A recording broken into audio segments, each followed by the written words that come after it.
Suatu pagi yang tidak seperti biasanya, lembah pelangi tampak suram. Cahaya hangat yang biasanya menyinari seluruh penjuru lembah kini tertutup awan.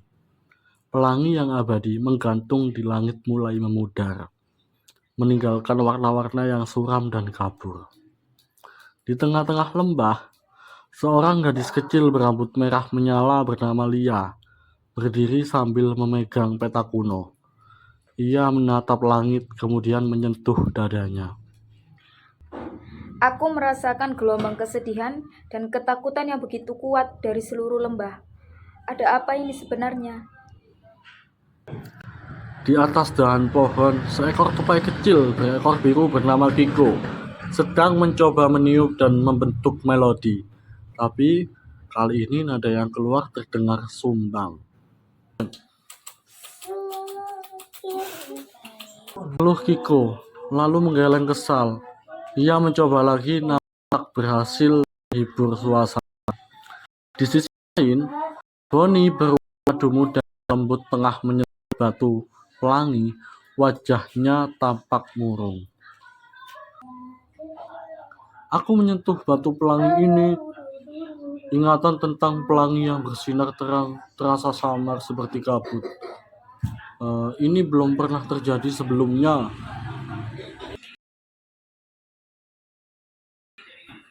Peri mungil bersayap berkilau memeluk bunga kecil yang layu di telapak tangannya.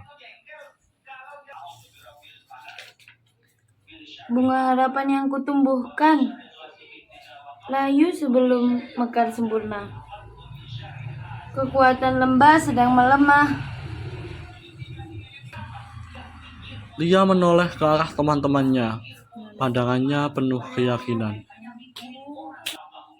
Ini pasti ada hubungannya dengan kristal hati pelangi di puncak awan berkilau. Ini jantung lembah kita. Jika cahayanya padam, Boni mengangguk perlahan. Kita harus pergi ke sana. Kristal itu membutuhkan kita. Kiko dengan semangat yang mulai menyala mengeluarkan suara lebih kuat.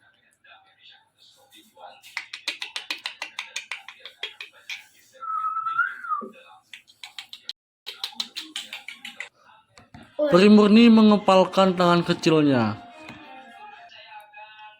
aku siap. Kita harus mengembalikan cahaya harapan ke lembah pelangi. Kalau begitu, petualangan kita dimulai. Perjalanan mereka dimulai menuju hutan bisikan. Hutan yang dikenal penuh misteri. Suara-suara bisikan aneh menyertai langkah mereka. Suara apa itu? Dia berjalan di depan, lalu berhenti sejenak. Ia memejamkan mata. Aku merasakan jalur yang aman di sebelah kiri. Hati-hati, ada duri tajam di depan. Boni menoleh kanan kiri. Bulunya sedikit meremang. Suara-suara ini, mereka mencoba menipu kita. Kiko yang merasa cemas segera memainkan ranting dengan nada pelan.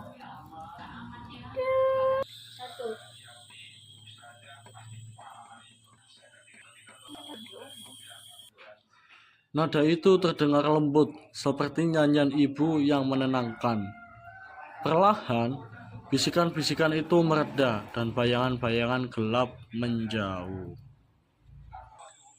Nada itu terdengar lembut, seperti nyanyian ibu yang menenangkan.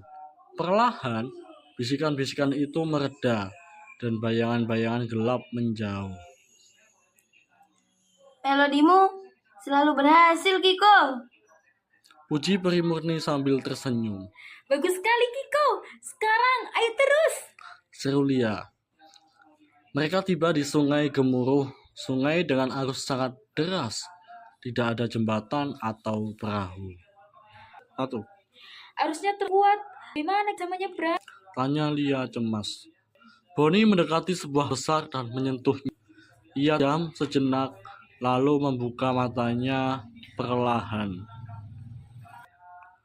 Aku melihat ingatan tentang sebuah jembatan kuno tapi kokoh. Dulu ada di sini. Jembatan? Di mana? Tanya Peri Murni penasaran. Boni menunjuk ke arah seberang. Akar-akar pohon raksasa di sana. Mereka pernah membentuk jembatan. Aku mengerti. Seru Peri Murni bersemangat. Ia menutup mata dan menyebarkan cahaya lembut ke akar pohon di seberang. Perlahan, akar-akar itu tumbuh panjang, saling terikat membentuk jembatan kokoh. Boni menuju ke arah seberang. Akar-akar pohon raksasa di sana. Mereka pernah membentuk suatu jembatan. Aku mengerti. Seru Peri Murni bersemangat. Ia menutup mata dan menyebarkan cahaya lembut ke akar pohon di seberang. Perlahan, akar-akar itu tumbuh panjang, saling terikat membentuk jembatan kokoh. Luar biasa, Peri Murni, kata Lia dengan kagum. Mereka pun menyeberangi jembatan akar itu bersama-sama. Akhirnya, mereka tiba di puncak awan berkilau. Tempat kristal hati pelangi berada. Namun, kaget melihat kristal terbungkus jaring kegelapan di. Ini dia, kristal pelangi. Ucap. Ia terperangkap dalam kegelapan. Ini menyentuh lalu menatangnya cepat. Jaring ini dingin, penuh energi negatif. Bisa-bisa kehadiran penduduk lembah.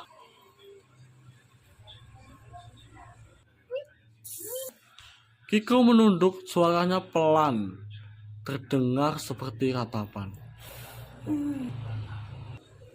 Dia menempelkan tangan ke jaring itu, wajahnya menunjukkan kesedihan.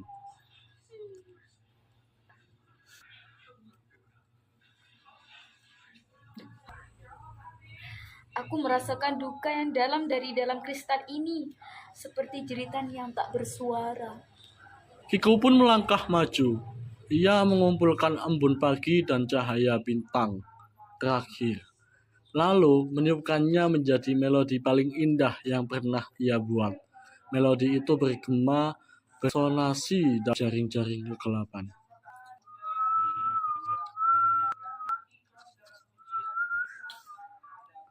Boni menekannya ke permukaan kristal. Matanya terpejam dan ia mulai melihat bayangan-bayangan kenangan. Anak-anak tertawa, pelangi yang bersinar, bunga-bunga yang mekar. Aku melihat semua kebahagiaan yang pernah diberikannya, bisik Boni. Peri Murni pun mengepakkan sayapnya yang mengerahkan seluruh kekuatannya. Bunga-bunga harapan tumbuh mengelilingi kristal cahayanya yang terang dan lembut. Sekarang punya bersih, kata Lia. Ia memfokuskan seluruh energi positif bersama harapan, tawa, dan cinta dari mereka semua. Kristal mulai bergetar, jaring-jaring kegelapan retak lalu pecah. Kristal hati pelangi bersinar lebih terang dari sebelumnya. Berhasil! Pelangi raksasa muncul membentang di langit. Tanaman-tanaman di lembah pelangi hidup kembali. Mata air memancar jernih dan suara tawa kembali memenuhi udara. Lia, Kiko, Boni, dan Peri Murni berjalan turun kembali ke lembah. Penduduk menyambut mereka dengan pelukan hangat dan tepuk tangan. Lihat, seru Lia. pelangi kembali.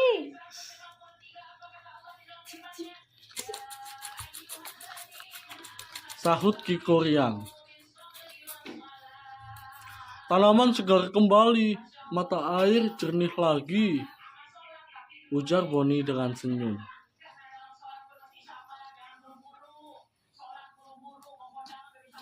Tawa riang terdengar kembali, sambung Peri Murni. Mereka berdiri bersama di bawah cahaya pelangi yang bersinar pegah. Kita membuktikannya, kata Lia mantap. Selama kita bersatu, tidak ada yang tidak mungkin. Dan selama kita menjaga harapan di hati kita, tambah Boni. Melodi persahabatan dari Kiko mengalun lagi. Bunga-bunga menari bersama angin. Lembah pelangi akan selalu bersinar. Tutup Peri Murni dengan penuh harapan. Sejak hari itu, kristal hati pelangi tak pernah redup lagi. Dan keempat sahabat itu, mereka terus menjalani petualangan-petualangan baru, membawa cahaya kemanapun mereka pergi. Bye-bye.